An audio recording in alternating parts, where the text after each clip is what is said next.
नमस्कार दोस्तों। प्रस्तुत है दीप्ति मित्तल जी के द्वारा लिखी कहानी परफेक्ट वुमन।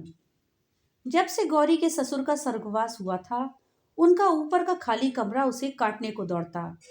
पति अनुज सुबह के गए, रात तक लौटते। उसका इस अकेले घर में जरा भी मन नहीं लगता था। कमरे के साथ अटैच्ड बाथरूम और किचन भी था। बहुत सोच विचार कर उसने वहां एक किराएदार रखने की सोची। वैसे भी नोएडा में उस कॉमर्शियल एरिया में ऐसे कमरों के लिए बहुत ऊंचे किराए मिल रहे थे। अतः उसने कॉलोनी के एक किराना स्टोर पर एडवर्टाइजमेंट लगा दी। उसे ही पढ़कर पाखी आई थी। मुंह में च्युइंगम, चुस्त आधुनिक लिबास, हाई हील्स की सैंडल और इधर उधर दौड़ती लापरवाह सी नजरें। बिल्कुल बिंदास, किसी मल्टीनेशनल कंपनी में एग्जीक्यूटिव थी। देखिए, मेरी शिफ्ट्स में ड्यूटी रहती है।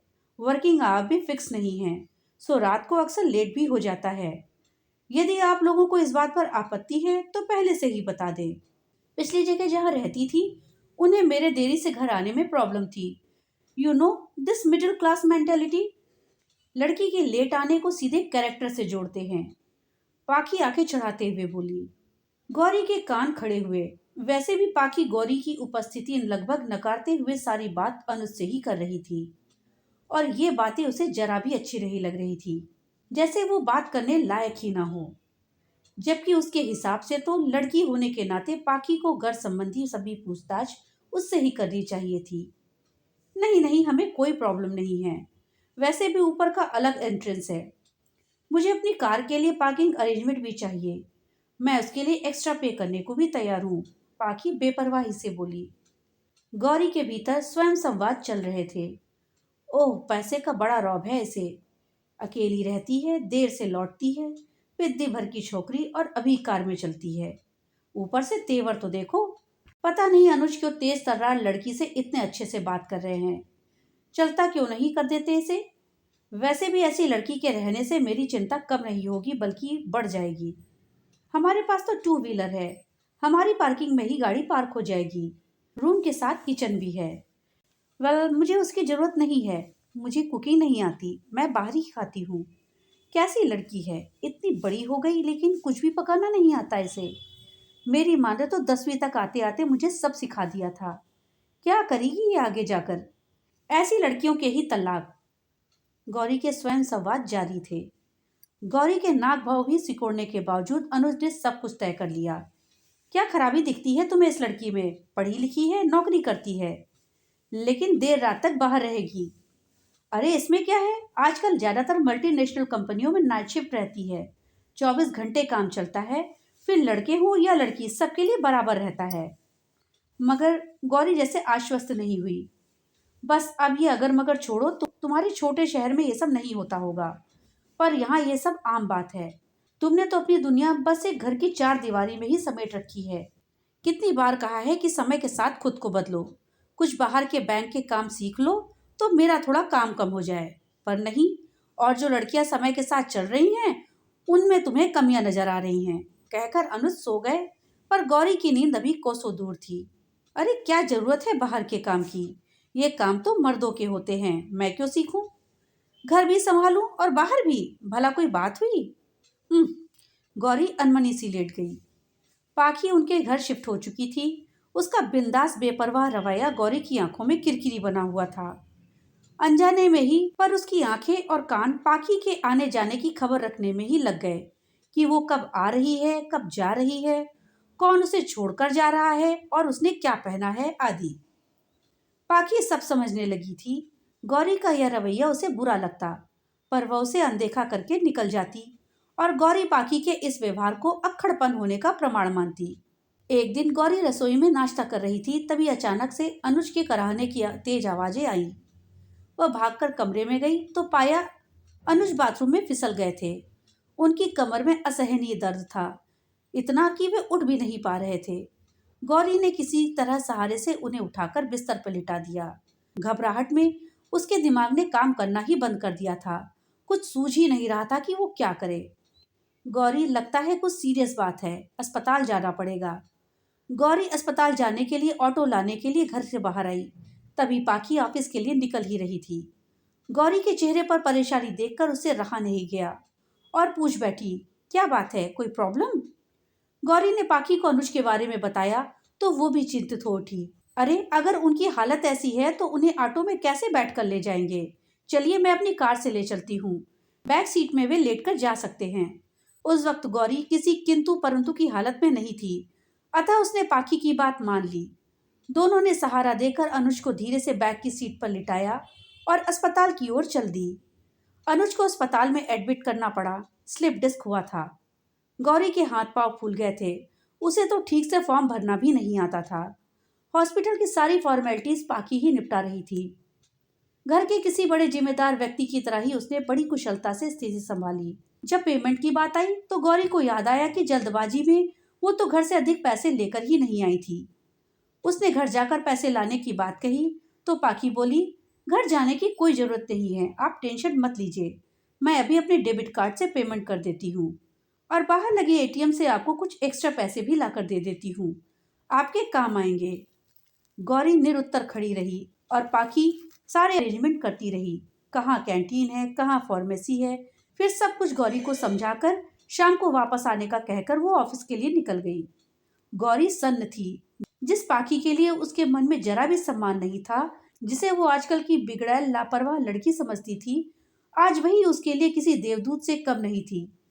कितनी कुशल, जिम्मेदार, शांत और विनम्र। हजारों रुपए का पेमेंट कर डाला, 1 मिनट भी नहीं लगाया सोचने में। ऐसे तो कोई सगा रिश्तेदार भी नहीं करता। एक और गौरी जहां खुद को पाखी के सामने बौना महसूस कर रही थी, वहीं दूसरी ओर उसके कानों में अनुज की बातें गूंज रही थी। गौरी, कुछ तो बाहर के कामकाज सीख लो, कब तक मुझ पर निर्भर बनी रहोगी? बैंक की छोड़ो, तुम्हें एटीएम तक ऑपरेट करना नहीं आता। कम से कम घर बैठी इंटरनेट ही सीख लो। आजकल सभी बिल पेमेंट बुकिंग उसी से हो जाती है। लेकिन अपनी घर गृहस्थी रसोई में रमी गौरी के कानों में जू ही नहीं रेंगती थी। उसने तो अपने घर में माँ को घर और पिता को बाहर के कामकाज संभालते ही देखा था। इसी मानसिकता से पली बड़ी गौरी अपना खाली समय टीवी देखकर या पास पड़ोस में बैठकर व्यतीत कर देती थी। आज उसे अनुज की बातों की गंभीरता का एहसास हो रहा था। अगर पाखी ने समय पर साथ ना दिया होता तो कैसे वो संभालती ये सब कुछ। जब तक अनुज हॉस्पिटल में थे, पाखी रोज सुबह शाम हॉस्पिटल आती। आते हुए बाहर से जरूरी सामान आदि लेकर आती। अनुज की प्रोग्रेस नजर आ रही थी। अनुज की प्रोग्रेस पर नजर रखती, डॉक्टर से बात करती। अब तो डॉक्टर भी उसे ही जिम्मेदार समझकर सारा फीडबैक देते थे, क्योंकि गौरी को कुछ समझ में नहीं आता था। हफ्ते भर बाद 2 महीने का बेड रेस्ट बोलकर अनुज को डिस्चार्ज कर दिया गया। उस दिन पाखी ने ऑफिस से छुट्टी ले ली थी और वापस से सभी मेडिकल फॉर्मेलिटीज पूरी कर उन्हें अपनी कार से घर ले गई। अनुज और गौरी खुद को पाखी का ऋणी महसूस कर रहे थे, पर पाखी ने यह सब सहजता से बिना किसी गुमान के ही किया था। एक दिन पाखी ऑफिस से आ रही थी तो रास्ते में उसे गौरी जाती दिखाई दी।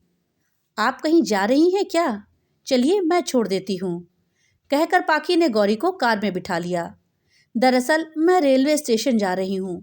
मेरे मम्मी पापा इन्हें देखने के लिए आना चाहते हैं, उन्हीं के लिए रिजर्वेशन कराना है। लेकिन आप इतना घबरा क्यों रही हैं? बार बार पल्लू से पसीना पोंछती गौरी की घबराहट उनके चेहरे से बयां हो रही थी। वो दरअसल मैं पहली बार यूं अकेले रिजर्वेशन कराने जा रही हूँ, इसलिए थोड़ी घबराहट। गौरी की हालत देखकर पाखी को हंसी आ गई। अरे, इसमें इतनी घबराने की क्या बात है? कितनी छोटी सी बात है ये। सुनकर गौरी की आंखें छलक आईं। वो भी यही कहते हैं पाखी।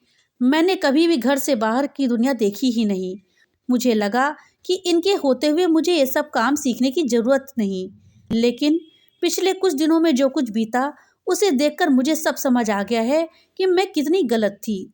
आजकल के एकल परिवार के दौर में एक हाउसवाइफ की जिम्मेदारी सिर्फ घर बैठकर रसोई संभालने की नहीं है, उसे बाहर के काम भी आने उतने ही जरूरी हैं जितने कि घर के। अब ये बेड रेस्ट पर हैं, घर की गाड़ी थम गई है। आज मैं खुद को बेहद असहाय, हीन और असफल महसूस कर रही हूँ, क्योंकि पढ़ी लिखी होकर भी मैं तुम्हारी तरह बाहर के कामकाज नहीं कर सकती। इतना सुनते ही पाखी ने गाड़ी के ब्रेक लगा दिए और यू टर्न लेकर घर की ओर जाने लगी। अरे, कहाँ जा रही हो? मुझे रिजर्वेशन उसी के लिए जा रहे हैं। देखिए, जिस काम के लिए आप रेलवे स्टेशन जा रही हैं, वो काम घर बैठे इंटरनेट के माध्यम से भी किया जा सकता है, और वो भी बिना लाइन में लगे हुए। और ये काम आज आप ही करेंगी। क्या? गौरी की आंखें चौड़ी हो गईं, मगर मुझको तो नहीं आता। देखिए, आज से मैं आपको धीरे धीरे इस तरह से बाहर के सभी काम सिखा दूंगी, जिससे आपको कभी भी खुद को हीन या असफल नहीं समझना पड़ेगा। लेकिन इसके लिए मेरी एक शर्त है। वो क्या? आपको याद होगा कि मैं पिछले कुछ दिनों के लिए घर गई थी। दरअसल मेरी सगाई हो गई है। शादी अगले साल होगी। अब मुझे ये सोच सोचकर पसीने आ रहे हैं कि शादी के बाद मैं घर कैसे संभालूंगी। कभी कुछ नहीं सीखा, और बिना कुछ सीखे जाने अगर शादी कर ली तो मैं भी आपकी तरह खुद को हीन और असफल समझने लग जाऊंगी। तो बस शर्त यही है कि धीरे धीरे आप मुझे थोड़ा बहुत घर का किचन के जरूरी काम सिखा दीजिए, और मैं आपको बाहर के।